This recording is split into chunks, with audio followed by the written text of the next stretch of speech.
नमस्कार. नमस्कार सर. आपलं नाव? मारुती छगन लांडगे. आपण कुठून आलात? सर मी प्रॉपर परळीचा आहे, तालुका परळी, जिल्हा बीड. मग सध्या आता पुण्यामध्ये राहतो. आपला व्यवसाय काय आहे? सर मी गाडी चालवतो आहे, स्वतःची गाडी आहे, पुण्यामध्ये गाडी चालवतो. संत रामपालजी महाराजांची गुरुदीक्षा आपण कधी घेतली? सर संत रामपालजी महाराजाची गुरुदीक्षा 2019 साली घेतली. संत रामपालजी महाराजांच्या शरणात येण्याअगोदर आपण व आपला परिवार कोणती भक्तिविधी करत होतात? सर संत रामपालजी महाराजाच्या शरणात यायच्या आधीपासून सर आम्ही शिवजीची पूजा करत होतात, जेजुरीची पूजा करत होतात. समजे घरामध्ये परंपरा ही शिवजीची चालत येते आमच्या. पळडी पण होती आमच्या घरामध्ये आणि शिवजीची कावड पण होती आमच्या घरामध्ये. कावड आम्ही घेऊन शिवजीला शिखर शिंगणापूरला पण जात होतात. मुंगी घाटाहून शिखर शिंगणापूरला मुंगी घाट चढून ती शिवजीची कावड आम्ही घेऊन वरती जात होतात शिवजीपाशी. सर, जसं तुम्ही सांगत आहात की आपण महाराष्ट्रामध्ये जी प्रचलित भक्तिसाधना आहे, जशी की देवी देवतांची पूजा करणे, त्याचप्रमाणे व्रतवैकल्य करणे आणि प्रामुख्याने आपल्या घराला कावडीचा वारसा होता, त्याचप्रमाणे शेवडी मातेची परडी सुद्धा आपल्या घराण्याला लाभलेली होती. तर ह्या सगळ्या भक्तिविधीमध्ये आपण व्यस्त होतात. तर आपण त्या भक्तिविधीपासून थोडंसं बाजूला येऊन संत रामपालजी महाराजांच्या मार्गात का आलात? सर असं झालं, संत रामपालजी महाराजाच्या शरणात यायच्या आधीपासून आम्ही देवदेवताची एवढी भक्ती तर करत होतात, मग ते प्राप्त काही होत नव्हतं. मग देवी देवताची भक्ती करत होतात. माझा ॲक्सिडेंट झाला सर, माझा 2016 साली ॲक्सिडेंट झाला होता माझा. तर एवढी भक्ती करून आपल्याला प्राप्त का होत नाही, मग ह्याच्या मागलं कारण काय आहे? म्हणून आम्ही ही देवदेवतेच्या आईनं सांगितली मला, आईने गुरुदीक्षा घेतली होती आधी संत रामपालजी महाराजांची. ती म्हणली, अरे मारुती तू गावाकडे ये, लॉकडाऊन आहे, असं पण गावाकडे लॉकडाऊन आहे तुझं, तर असं तू गावाकडे ये. आणि संत रामपालजी महाराज हे जगामध्ये भारतामध्ये एक संत आहेत, त्यांचे शरणात आल्यापासून समजे आपले प्रॉब्लेम सॉल्व्ह होते. त्याच्यामुळं मी संत रामपालजी महाराजाची गुरुदीक्षा घेतली. सर, जसं तुम्ही सांगत आहात की आपल्या आईने आपल्याला प्रेरित केलं आणि आपल्याला एक सल्ला दिला किंवा विनंती केली की आपण संत रामपालजी महाराजांचा मार्ग स्वीकारावा आणि त्यांची सद्भक्ती घ्यावी.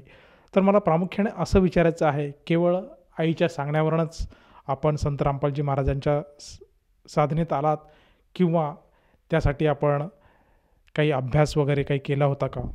सर अभ्यास तर काही नाही, कारण की मला जे पहिला माझा बिझनेस हे होता, ते बिझनेसमध्ये मी प्रॉपरली लॉस होत होतो. कधी पण काही पण करायला गेलो. माझं एक ऑटोमोबाईल्स होतं, सोनपेठ तालुक्यामध्ये ऑटोमोबाईल्स होतं परभणीमधून. तर मी ऑटोमोबाईल्स करत होता, माझा बिझनेस होता, हॉटेल होतं, धाबा होता. एवढं करूनसुद्धा मी लॉसमध्ये होत होतो. मी एवढं लॉस जायचं का? मग ह्याच्यामुळं मी भक्ती साधना एवढी करूनसुद्धा शिवजीची भक्ती करत होतो, हनुमानची भक्ती करत होतो.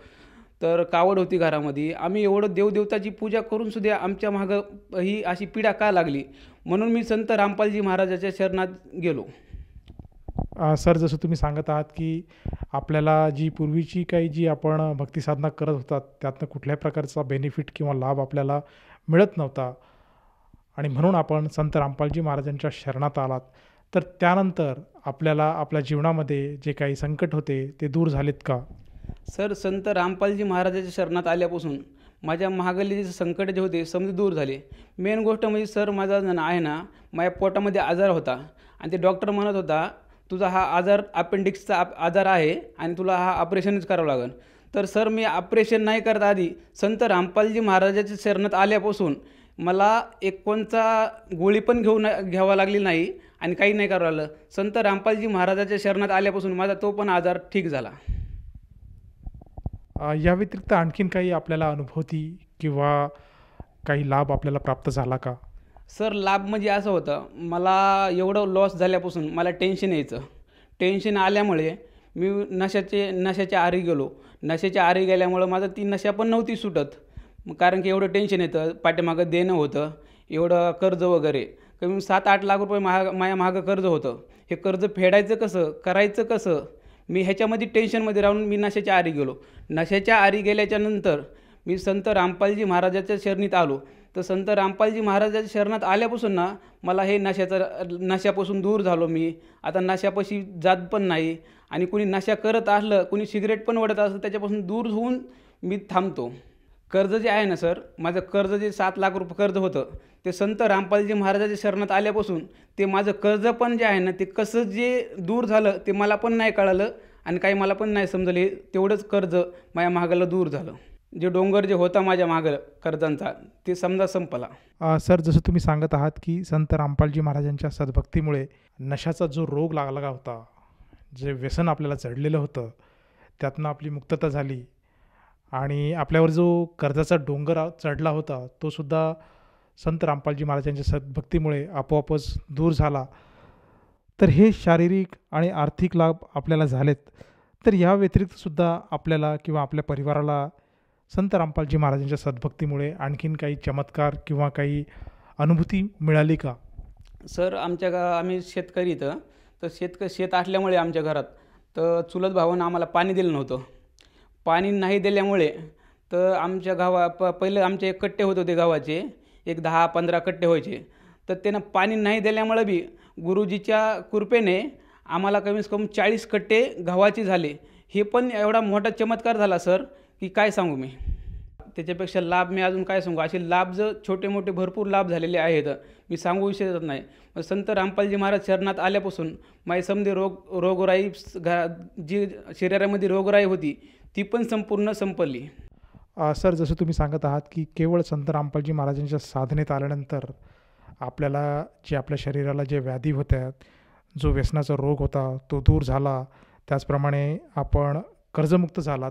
तर ह्या आपल्या अनुभवातून आपण आपल्यासारखे जे व्यथित लोक आहेत, जे श्रद्धाळू आज टी व्ही चॅनलच्या माध्यमातून आपला ही अनुभूती ऐकत आहात आणि ते सुद्धा कुठल्या ना कुठल्या आजारापासून ग्रस्त आहेत किंवा कुठल्या ना कुठल्या संकटात ते अडकलेले आहेत, तर अशा लोकांसाठी आपण आपल्या अनुभवातून काय संदेश द्याल? सर, मी संदेश देऊ शकत नाही, कारण की एक सांगू शकतो, मी विनंती करू शकतो.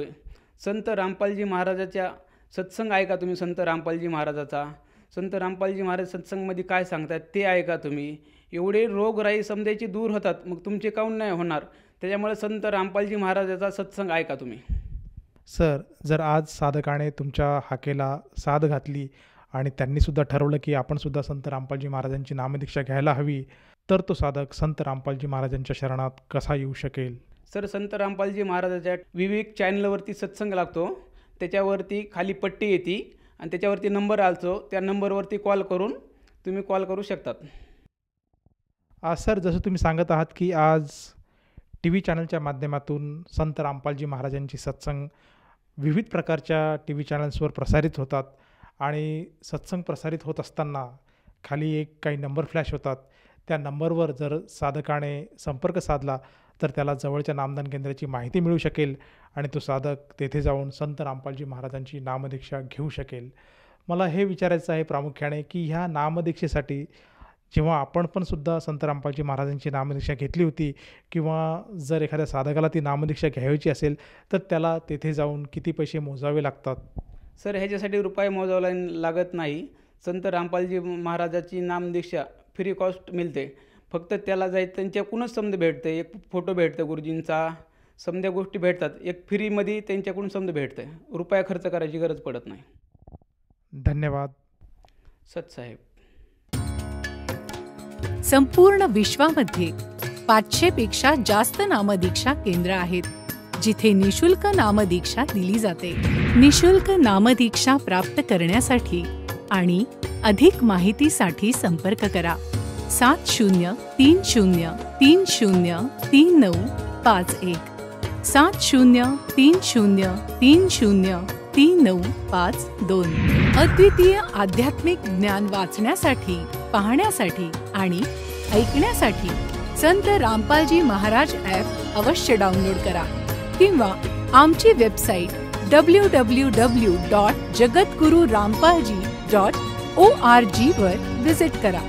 आम्हाला सोशल मीडियावर फॉलो करा. सर्व पवित्र धर्मांच्या पवित्र शास्त्रांवर आधारित प्रमाणित अनमोल पुस्तक ज्ञानगंगा किंवा जगण्याचा मार्ग यापैकी कोणतेही एक पुस्तक निशुल्क मागवण्यासाठी आपण आम्हाला आपले पूर्ण नाव, पूर्ण पत्ता, पिनकोड आणि फोन नंबरसह लिहून 7030303951 किंवा 7030303952 या नंबरवर SMS करू शकता किंवा 7030303950 या नंबरवर व्हॉट्सअप देखील करू शकता.